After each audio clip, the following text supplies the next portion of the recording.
August is coming to a close, and with it, the summer movie season.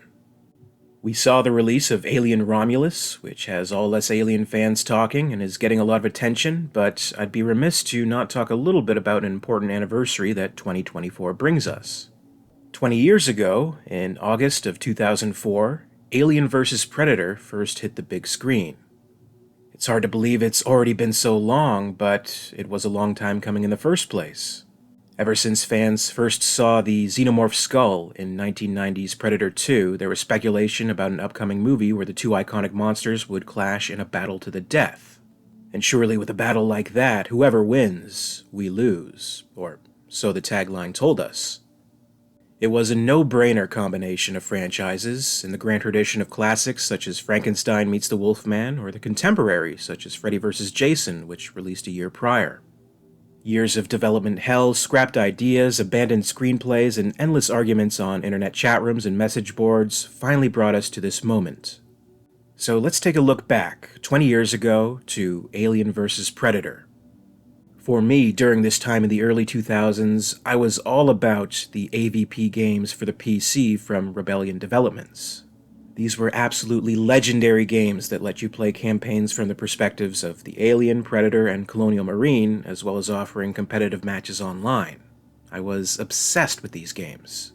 I was hungry for a film that could capture the intensity and horror that they offered, and when news arrived that an Alien vs. Predator film was actually being made, I couldn't be more excited. I followed news and speculated about its plot, and had my own fantasies of what it could be. Wouldn't it be amazing if they got Sigourney Weaver and Arnold Schwarzenegger to star in it? Maybe that was wishing a little too high. In fact, I think it was quickly becoming a case of a movie that could never match your own personal expectations for such an event. The more I learned of the movie, the more wary I became. I always felt, as a big fan of those video games, that the key components of an Alien vs. Predator movie would be the inclusion of not just the aliens and predators, but the Marines as well. As it would turn out, they'd have no role in this upcoming movie. Fair enough, I guess, since the original AVP story from Dark Horse Comics, the one that started it all, didn't have Marines either, and this film seemed to be taking inspiration from that. However, the movie was set on present-day Earth, a decision I still feel was the wrong way to go. To have a story working as basically a prequel before the events of Alien really diminishes the entire struggle of the Ripley character, who fought so hard against keeping the aliens from reaching Earth because it would have been disastrous. Yet again, I'm faced with that wariness when it comes to the upcoming television series, titled Alien Earth, which is also a prequel, also on Earth before the events of Alien, and Prometheus for that matter, but maybe that's a topic for another day. It was also extremely disheartening to learn that Alien vs. Predator would be released with a PG-13 rating, something that made absolutely no sense to me.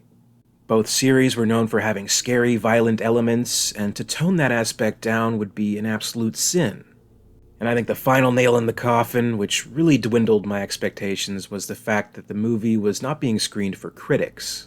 In the past, these were movies that got really good reviews. They were nominated for Oscars. Not screening for critics is essentially the studio admitting they know they don't have a good movie on their hands. So as the release date dawned on me, I could hardly say I was going in with all that much hype.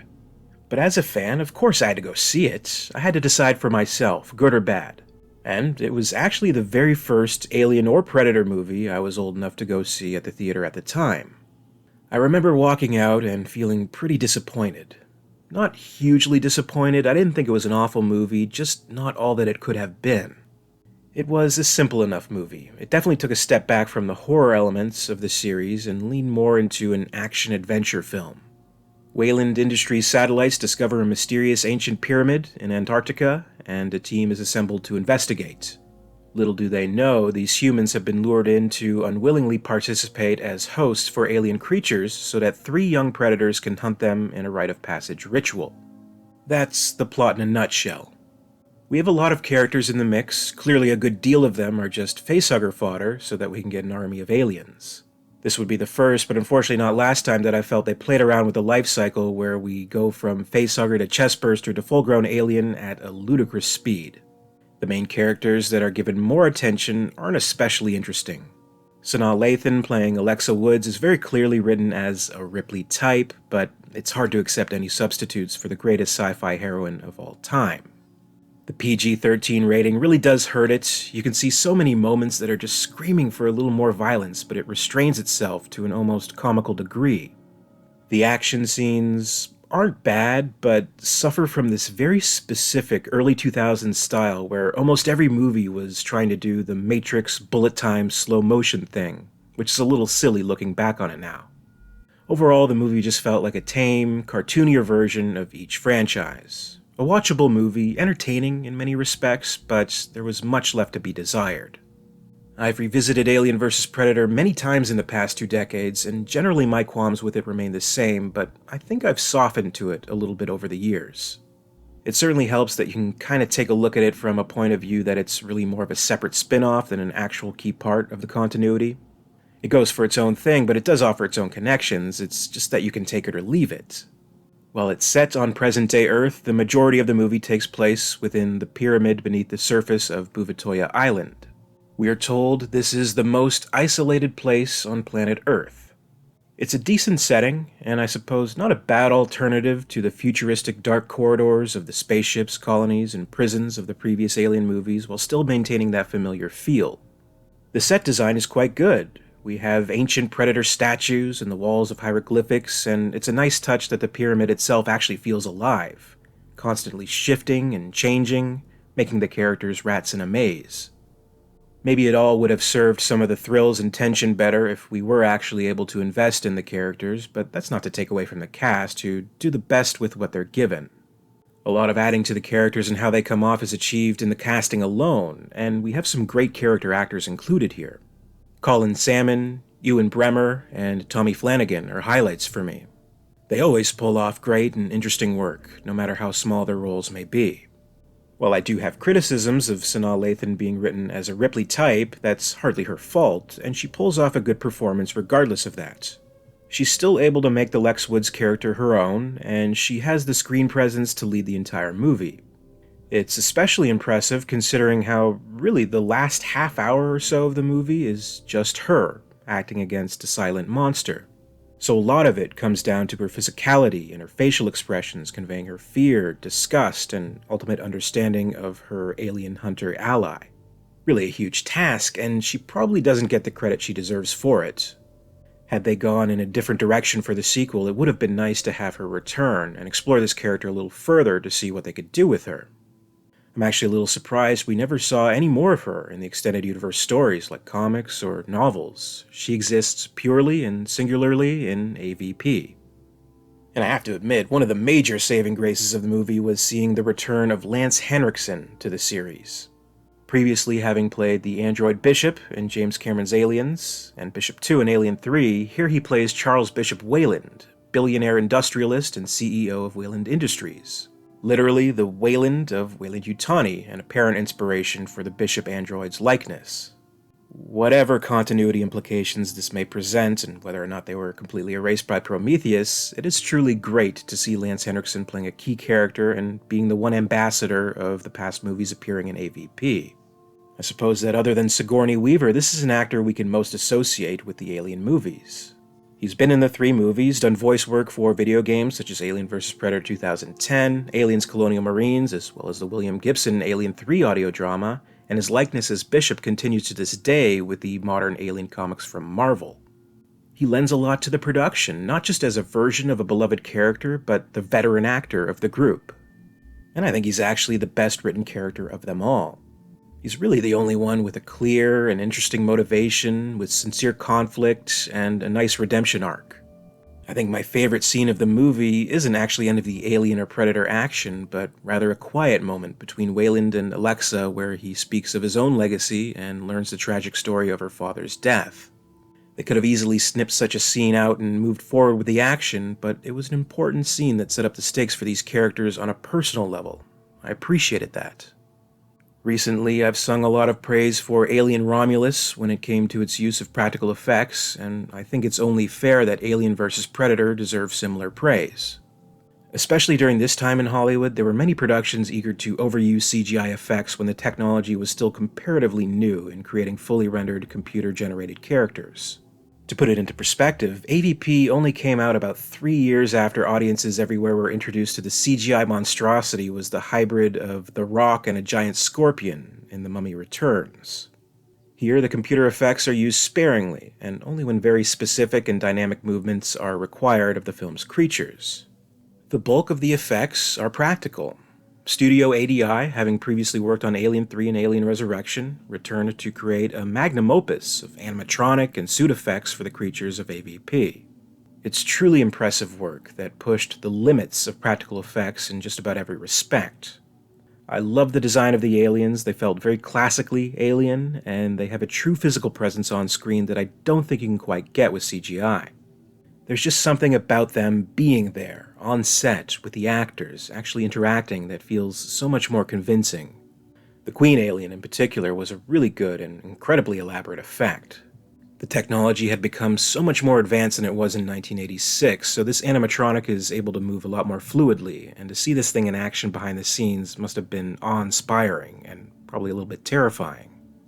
With all that in mind, the CGI that's used in the film is done quite well.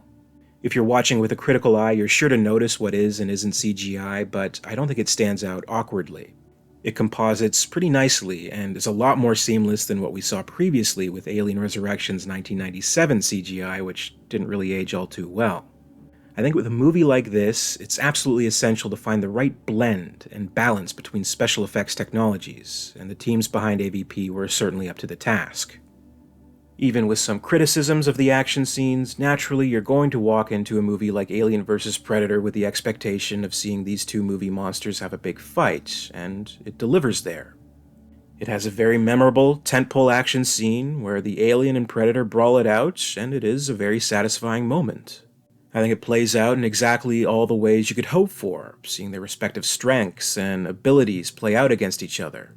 And because of the use of practical effects, you really feel the brutality of it all.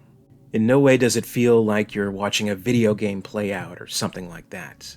You're watching real physical actors and stunts and animatronics all blending together to create the showdown fans have been waiting for many years. Kudos to that, and kudos to the actors behind the suits. The towering Ian White takes on the Predator role for most of the key scenes, and the hero alien is Alec Gillis, no stranger to the alien suit himself. I think it's only fitting that they were due mention in the main cast listing during the end credits of the film, because what is Alien vs. Predator without the alien and Predator? They pulled off a big spectacle, and it's worth noting that this wasn't exactly a huge budget movie. But with a lot of creativity, they were able to make it look like it was. Just compared to some of the other summer movie blockbusters released around the same time. Something huge like Spider-Man 2 had a budget of $200 million, and I'm sure it went plenty over that. I, Robot, with Will Smith battling CGI robots, had a $120 million budget. The Chronicles of Riddick had $105 million to work with. Even The Exorcist: The Beginning, the R-rated prequel to the 1974 classic, had a budget of $80 million. Alien vs. Predator? Well, that had a budget of just $60 million. Every penny is on screen, and I defy you to say its production value doesn't hold up equally, if not better, than any of those other movies. Credit where it's due, Paul W.S. Anderson was the one to champion this movie with passion and authority. Yes, other ideas had been thrown around, other scripts written, but who knows how long those all may have stayed in limbo. In fairness, it was Anderson, who ultimately came to Fox, presented them with a clear and digestible story of how this crossover could work, the budget he could do it for, the time he could do it within, and he won them over. Without Anderson, it's possible we'd still be waiting for an Alien vs. Predator movie to happen. And it all paid off. The movie was a hit. Despite not being screened for critics, audiences were drawn in, and it won the #1 box office spot that opening weekend, and was the third highest grossing film of August overall. It more than made back its budget, and warranted a sequel, which I guess doesn't have an anniversary worth celebrating. But it proved that an Alien vs. Predator movie could work, and for the most part, the movie does work. It delivers on what it sets out to do. It's a movie I'm more than happy to watch every now and then, and appreciate it for what it is. It's far from perfect, but I think everything good that you can take away from the movie outweighs the bad. It's something I can go back to and enjoy certain things about, and I'm more than happy to discuss topics related to it here on the channel. I'll say this though, I think a truly great, definitive Alien vs. Predator movie has yet to be made. I think there is more than enough potential to bring something new to the concept after all these years. With a new surge in popularity with the Alien series after Alien Romulus, and in the Predator series after Prey, I think 20 years later we may be ready for another shot at it. Director Fede Alvarez even casually mentioned that he'd be open to the possibility, provided he could do it as sort of a collaboration with Prey director Dan Trachtenberg. I wouldn't exactly hold your breath on ever seeing anything like that happen, but there is an interest. I think we could overall use more Alien vs. Predator stories. It's been close to 15 years now since we last had the Alien vs. Predator video game, and curiously, even though Marvel has owned the rights to Alien and Predator for a few years, they actually haven't produced any AVP stories. They've done individual Alien and Predator comics, they've done Wolverine vs. Predator, and just recently released Aliens vs. Avengers, but no Alien vs. Predator. I think we're overdue. But what's your say on the matter? Do you think there should be more AVP stories in the future, or are you happy for now with the franchises remaining separate entities? Has your opinion on the movie changed over the years? Comment below and share your thoughts. As always, I'd like to thank you very much for watching today. Be sure to leave a like if you enjoyed this video, and be sure to subscribe to the channel to keep up with the latest from Alien Theory. My very special thanks today goes out to Brandon James, Xeno Shadowmorph, and Xenozip, Queen Tiers of the Patreon Hive. Thank you to Gregory Ford and John Griggs, the Hive's Praetorians. Very, very special thanks to Lady Anne in the Ellen Ripley Tier of Excellence, and thank you so much to Nicholas Butta and Frank, the Alien Theory Weyland-Yutani executives. If you'd like to join the Hive and support the channel, check out my Patreon page for further information. In the meantime, you can follow me on social media. Follow @alien_theory on X, formerly Twitter. Follow @AlienTheoryYT on Facebook and Instagram for more. And until next time, this is Alien Theory, signing off.